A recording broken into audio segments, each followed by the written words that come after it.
Hola, hoy en la prueba te voy a enseñar el resultado de la pregunta número 96 que dice, resultado de la cruza de una planta heterocigota de flores púrpuras y una homocigota de flores blancas, siendo púrpura el carácter dominante. Lo primero que tendríamos que asimilar aquí sería qué significa que algo sea heterocigoto y qué significa que algo sea homocigoto. Entonces, lo primero que tendríamos que revisar sería eso. Si yo digo que algo es homocigoto, homo significa igual y cigoto significa huevo. Significa que el óvulo y el espermatozoide contienen la misma información. En genética normalmente se utilizan letras, entonces puedo decir que el óvulo traiga una letra A mayúscula, haciendo referencia a que es un carácter dominante.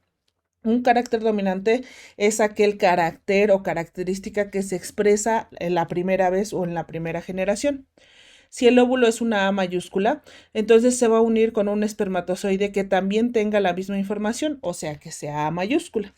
En cambio, si el óvulo es A minúscula, tendríamos entonces que la información del espermatozoide con el que se va a unir tendría también que ser A minúscula. Y el resultado entonces serían A mayúscula, que significa que viene información de dos progenitores, o sea, de mamá y de papá. Y acá tendríamos A minúscula y A minúscula, que traería información de mamá y de papá. Nota cómo la información que dio cada uno de los progenitores es igual. Eso significa que sea homocigoto. En cambio, si nosotros decimos que algo es heterocigoto, significa hetero diferente, cigoto significa huevo. Significa entonces que si la mamá dio una A mayúscula, el papá solo puede dar entonces una A minúscula. O al revés, que el papá haya dado la A mayúscula y que la mamá haya dado la A minúscula. En cualquier caso, siempre se pone la A mayúscula primero y la A minúscula después. Y esto sería un genotipo heterocigoto. Nota que aquí hay dos homocigotos, pero una forma es determinar entonces, por ejemplo, quién es el dominante y quién es el recesivo. Insisto, un dominante es aquel que se haya expresado en la primera generación. Entonces nosotros decimos, cuando las dos letras son mayúsculas, decimos que esto es dominante. En cambio, cuando nosotros decimos que las dos letras son minúsculas, decimos que es recesivo. Una cosa es el genotipo, es decir, la información genética que portas, y otra cosa es el fenotipo, es decir, la expresión de la característica. Si en el ejemplo nosotros tenemos, por ejemplo, que a una flor heterocigota sale púrpura, significa entonces que el carácter dominante es púrpura. O sea, la A mayúscula que nosotros tenemos es púrpura. En cambio, si decimos que es una homocigota de flores blancas, entonces vamos a decir que el carácter recesivo significa que la flor es blanca. Cuando tú pones una A mayúscula a competir con una A minúscula, siempre va a salir victoriosa la A mayúscula. Entonces, lo único que tienes que hacer es una cruza o un cuadro de Punnett. ¿Qué significa? Fíjate, por favor. Dice que tienes heterocigota púrpura y homocigota blanca. Eso significa solo una cosa. Voy a ocupar este espacio. Si yo digo que es una púrpura heterocigota, quiere decir entonces que trae esta información A mayúscula, A minúscula. Y la estás cruzando con una recesiva blanca, porque la única forma en la que se exprese la recesiva es que aparezcan las dos minúsculas, si no, no se expresa. Porque, insisto, si tú tienes una A mayúscula, le va a ganar siempre la A minúscula, en este caso. Genotipo homocigoto dominante, y por lo tanto el fenotipo es que la flor sea púrpura, porque aquí no hay de otra. Le gana la A mayúscula a esta A mayúscula, o al revés, es lo mismo. Aquí, flor blanca y flor blanca, no está el carácter dominante, entonces se expresa la flor blanca. En este caso de aquí, por ejemplo, flor púrpura y flor blanca, siempre gana la dominante, en este caso la púrpura. Si a mí me dijeron heterocigota para la condición, entonces esto es púrpura y esto es blanco. Entonces voy a poner que esto sea púrpura y que esto sea blanco. Lo que vas a hacer entonces es una cruza, y las cruzas se hacen de la siguiente manera. A mayúscula, y luego entonces la descompones con su A minúscula y la separas. A minúscula, y la descompones con su A minúscula y la separas. Y entonces a partir de esto generas entonces un trazo, ¿no? Entonces lo que tenemos es, vamos a hacer un cuadrito, Y este cuadrito se conoce básicamente como un cuadro de Punnett. Es una forma de expresar las cruzas que se van a hacer según las leyes de Mendel. Y lo que vamos a tener, A mayúscula se cruza con esta A minúscula. A mayúscula se cruza con esta A minúscula. A minúscula se cruza con esta A minúscula. Y A minúscula se cruza con esta A minúscula. Solo obtuvimos dos genotipos, o sea, heterocigotos y recesivos. Si yo quiero determinar en qué porcentaje están, decimos 50% de los individuos van a tender a ser heterocigotos, mientras 50% de los individuos tienden a ser recesivos. En colores, estos van a ser 50% púrpuras y 50% blancas. Entonces, mi respuesta tendría que estar encaminada a esto. Busco que digan 50% púrpuras y 50% blancas, o que digan 50% heterocigotas y 50% homocigotas. Regreso a la pregunta y dice, 50% púrpuras y 50% blancas es la respuesta. 100% blancas no es lo que vamos a obtener. 100% púrpuras no es lo que vamos a obtener, y no tengo esta relación 75-25. Esa es la manera en la que resolvemos esta pregunta. Para la pregunta número 97 dice la teoría quimiosintética. La teoría quimiosintética es la teoría que es más aceptada en la actualidad sobre el origen de la vida. Fue establecida por Oparin y por Haldane, por si te lo llegan a preguntar en otro momento. Ellos básicamente dijeron que había 4 situaciones para determinar la Tierra primitiva y el origen de la vida. La primera cosa es que no hubiera oxígeno. ¿Por qué no debería de haber oxígeno? Porque el oxígeno se considera como las tijeras de la química.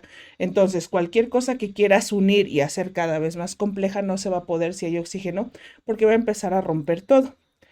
La segunda condición es que haya energía. Se cree que en la Tierra primitiva había mucha acción de volcanes, muchos terremotos, maremotos, acción de meteoritos chocando contra la Tierra y mucha actividad de tormenta eléctrica.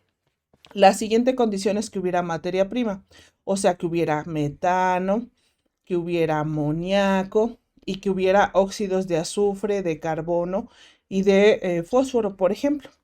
Entonces, dábamos básicamente una condición en donde había también oxígeno, vapor de agua, por ejemplo, y entonces formamos lo que nosotros conocemos hoy como chomps, que son como los eslabones más chiquitos de los seres vivos. Y la otra característica es que hubiera tiempo. Ellos establecieron esta teoría y se llamó la teoría quimiosintética, que básicamente dice que a partir de moléculas chiquititas se forma la vida. Cuando descubrieron en un experimento, Miller y Urey, Oparin y Haldane no probaron esto en un experimento, pero cuando lo llevan a un laboratorio, prueban que después de hacer todos estos pasos que ellos decían, o esta receta, se forman aminoácidos. Entonces los aminoácidos están presentes en los seres vivos y son los precursores de los seres vivos. Entonces vamos a buscar algo que diga algo parecido. El descubrimiento de la estructura tridimensional de los ácidos nucleicos, no, esto lo hicieron Watson y Crick, es el descubrimiento del ADN. La apertura de un nuevo campo de conocimiento, la biología celular, no, fue importante pero no abrió un nuevo campo. Comprobar de manera experimental que la materia orgánica evolucionó a partir de moléculas simples, esta es la respuesta. Y demostrar la evolución biológica de las células eucariontes, sí se va a demostrar, pero no es esta la teoría. O sea, este es el inicio de las células, no como tal de los eucariontes. Entonces la respuesta es la C. Vamos a la pregunta número 98 y dice clasificación de los organismos de acuerdo a su similitud y origen evolutivo. La taxonomía es la que se encarga de clasificar a las especies o a los organismos de acuerdo a su similitud anatómica, biológica y molecular.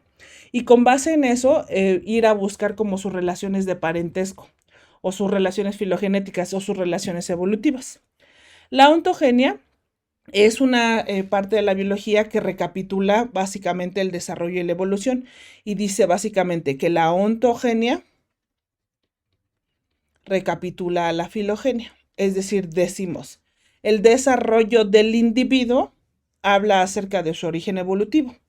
Y entonces hay muchas pruebas de la evolución ontogénicas que dicen que, por ejemplo, todos los vertebrados, o sea, aves, mamíferos, peces o reptiles, por ejemplo, venimos del mismo origen. Y prueba de ello es que cuando concebimos un bebé de cada uno de estos grupos animales, al inicio todos parecen exactamente lo mismo, al inicio del desarrollo embrionario.